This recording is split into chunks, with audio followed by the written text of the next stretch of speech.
Hey y'all. Alright, so we got something simple today. We got some Five Guys fries. And I got some peppers. And onions.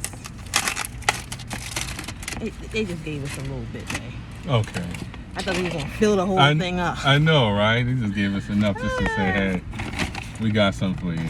Yeah. Yeah, y'all. I didn't get no burger. Ooh. Okay. So, Let me hold it. You got it? It's pepper. Okay. On the side, huh? Oh. Oh, you wanted to show them? Yeah. Here, y'all. Have some fries. Have one. All right, guys. Where am I for? I got one. You gave one to me. Oh, I got it. There we go. All right, guys. So, how y'all doing today? I thought I'd come and do this video, rather. I told them light salt. You did, Light salt to Five Guys means no salt. Mm-hmm. But you know what? I don't care. I don't need the salt in there. We're gonna talk about that movie. That Tyler Perry movie called Straw. Now, if you haven't seen it yet, there's gonna be some spoilers in this, so stop right here, go watch the movie, and come back. Okay?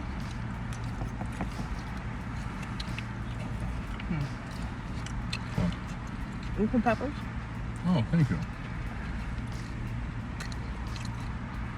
I guess we're just gonna get the potassium. Mm-hmm. Yeah. So, I really am impressed. What do you think? Babe? I am too.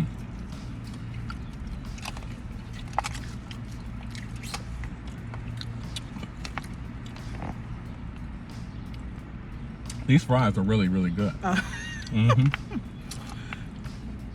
It's not overly salted over here. I don't know about No, yours. underly salted. Okay. No, I didn't say overly, I said under. I love the fact that they're real potatoes. I mean, I can tell that these are real potatoes, not freeze dried. These are good. We got a large fry, y'all. Large fry. Which is 1,310 calories, but this is the first thing we've eaten, and we split in the calories, so that's 600 something calories a piece. Anyway. You got that right. Five Guys fries, y'all. But you say you were impressed. What did you like about the movie? What's going on? These are so good. Oh, he's recording too, y'all. All right, I'll be back. Okay, we're back. So yeah, you said you wanted the you liked the movie. What did you like about it? Well, Let's talk about the movie.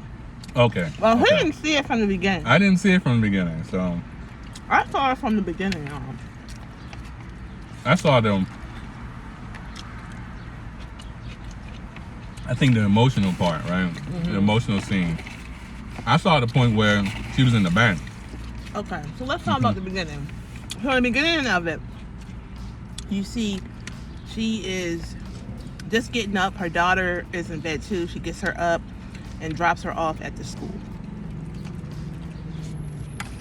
From the beginning, I could see it's flustered. They showed the kitchen. They showed the, everything.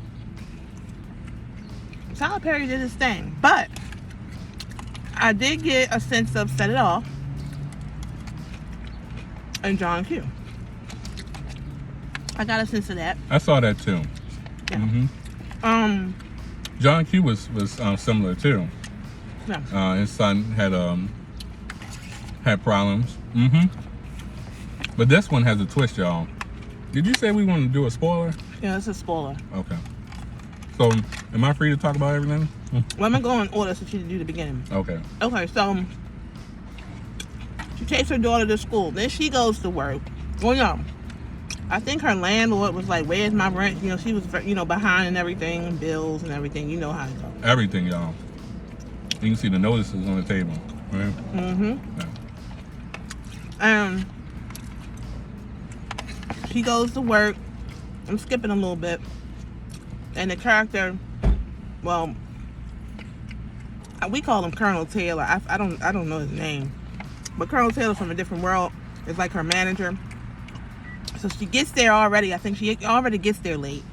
Then her daughter's school call, so she had to leave. He was like, hold up. You just got here and all that. He said 30 minutes. So she leaves. And kind of forget what happened. But she leaves. She leaves and a whole bunch of stuff happened. She got in this accident with a cop. Oh, wow. The police officer was acting ridiculous. You know, I think it's because, I don't know if she cut him off or whatever. And y'all correct me, y'all, during this video, because I don't know everything. Anyway, then another officer came over, a woman officer. So the woman officer and a man officer. Woman officer came over and said, oh yeah, you made this turn or what. Oh, I think he said, just give me the license and registration. License and the registration. Well, the registration was, expired. And so she had to impound the car. It was raining. She went back to work.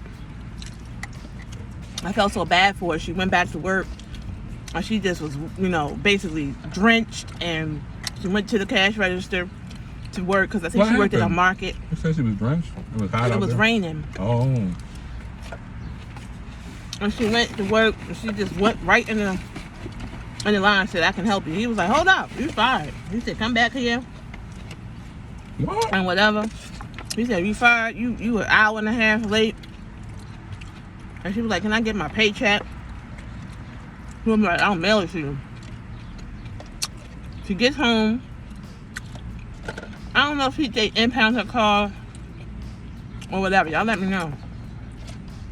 Impound her car or she still drove it. But she got home, all her stuff was out on the darn lawn. Landlord said, I knew you weren't gonna have my money. You said you were gonna have it tonight and all of that. She said, I gotta get my check. My baby's sick. My baby needs her medicine. All her stuff out in the rain. I could see why everybody was saying they were crying. And I'm glad y'all said that. So I went in there and I did not cry. I was like, I'm not crying. I was learning, honey. First and foremost, from that scene with the manager or whatever, she should have been quit that job. That was just, it was misusing her. And the way he, the officer, threw something at her and threw some coffee or something. And she just shut her window. It's just like she was very battered mentally. She didn't say anything. The character was very, I'm not going to say weak-minded, but she took a lot and didn't say nothing. One scene hit me when she was in the market at work. Her friend said, here, I see you struggling, basically, here's some money. She was like, I can't take that. Girl, take that money. Somebody trying to help you, darn well you need it for your baby. She needed $40 to get medicine and things like that. Anyway, she just started screaming. That was a big epic scene. Did you eat all your fries? I ate all of my fries. There's some more in here. Oh. It's a big epic scene of, you're welcome, of her screaming at the sky and things. And I think that's when she had her Catwoman moment, honey. She changed. She went back to work. She was like, basically, I need my money. She went back. Go back to work. Go in the back with Colonel Taylor. You can have some. Oh, thank you. Mm-hmm. Go back to work with Colonel Taylor. He said, look, I need my money. He said, it's in the mail. Then all of a sudden, somebody come out of nowhere, and that's where I get to set it off. And the man can come in there and rob the place. Rob and all that. And he said, oh, hey, Janaya. He saw her name tag. But at the end of the situation, the guy, fought Janaya and hit her and all that. It was a big scene. Colonel Taylor? Huh? Colonel Taylor did that? No, Janaya. The robber hit Janaya over the head with the gun or whatever. Okay. And You should full, baby. You can all that one. Excuse me, y'all. Hold on. So he does all that and stuff like that. And then at the end, Colonel Taylor said, oh, you set this up. Hold on, y'all. So she's doing all that. And I think she basically ended up taking Colonel Taylor out of there, y'all. Or whatever. She ended up taking her check. Check was all dirtied up. She went to the bank called Benevolent. I looked up what benevolent meant. Benevolent means kind in a world that's just being kind acts, benevolent. So she goes in the bank. She says, excuse me, I need to cash my check. So Miss Sherry Shepherd, her character, lets her in, and she goes, and attempts to cash her check. Now, apparently, the teller knew who she was, but she didn't have her ID. Okay, she didn't have her ID. The lady was like, look, I'm sorry, I can't do it. You don't have your ID. Did you take some of these? I did. Mm-hmm. She said, good. But you know who I am. You can, crash it. She ended up having to go straight John Q up in there. She said, I just want my $521. So the lady just began to take all this money out like Janaya Taraji was trying to rob the place. And that's she was like, why are you giving me all this money? She had hit the emergency button, so the authorities came and all that. And she was like, you made trouble. You set me up. She gave her all this money. She said, why are you giving me all this money? I literally just want my check. I'm not trying to take from y'all. I'm just trying to get my check. I just, she was just, that was the time when she basically was reborn. When she was out in that rain represent rebirth, because Janaya should have been spoke up. People was going through her life, probably, she was always getting the short end. People doing stuff to her. She ain't, not speak up, but she spoke up this time. And so, she basically holds everybody hostage over that check, and I'm speeding it up, y'all, because I'm not trying to give all the tea. Huh? Oh, you're not? Okay, then What'd you say? I won't say what I just go thought ahead. of. It looked like she went through it twice. One at her job and one at the bank. Two people set her up. Just with their attitudes. Yeah, two people with attitudes set her up. One was the robber, and one was the bank teller. And then she went from being not, and then she was accused of robbing twice. Yeah. She had a hard way to go. One at her job and one at the bank, which she had nothing to do with either. Yeah. So. Misunderstandings. Yeah. Basically. So, speeding this up, the authorities get there. Tiana Taylor, her character, she's a detective. And she was like, basically saying this woman has been through some things and she snapped. It was like, well, she took out her whole manager. He said, well, she was robbed and all that, and then things just went out. She was speaking up for her before she even met Janaya, or knew the whole situation. So she, Why did she check out the manager? She just was at her wit's end. Okay. You gotta see it. Okay. So she had two nice people in this story. She had Tiana Taylor and she had Sherry Shepherd's character. Them two really helped her, which I thought was awesome. But they wanted her to basically relinquish herself and give herself up and go out there. She said, I'm not going out there because of that that officer who did that. She said, I'm not going out there until he's caught or whatever. And I thought that was very smart, because if not, she could have basically lost her life. Things could have went really, really bad. And one thing about the movie is it just showed how decisions make new issues or solve the problem. Anger, one of the officers, he was like, I want to hurry up. He was like with the FBI, he's like, I want to hurry up and just bum rush the thing. And he just let his emotion get to him. And then the other side was like, no, slow down. Let her, we're talking her down. We're doing all of this and things like that. Let's take it slow. it showed that basically when you are in the midst of it, you're not going to make the best decisions. You know, you have to kind of step outside of the situation and think. You know, she had several little things. She had a little thing in the book bag. I can't say it, but y'all, I can't say what she had in the book bag. But that thing right there caused a lot of issues. And Miss Sherry, she really said, look, you know, that actually was working in her benefit.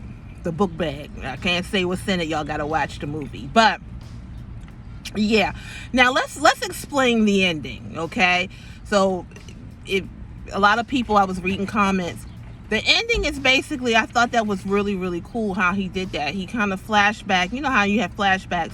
And so when we think that her daughter is there, her daughter actually was not there. The daughter actually passed away, but her mind snapped at that point, and she went through her life. She was going through her day as normal. She saw her daughter. She still was, you know, she basically couldn't grasp the grief of losing her daughter.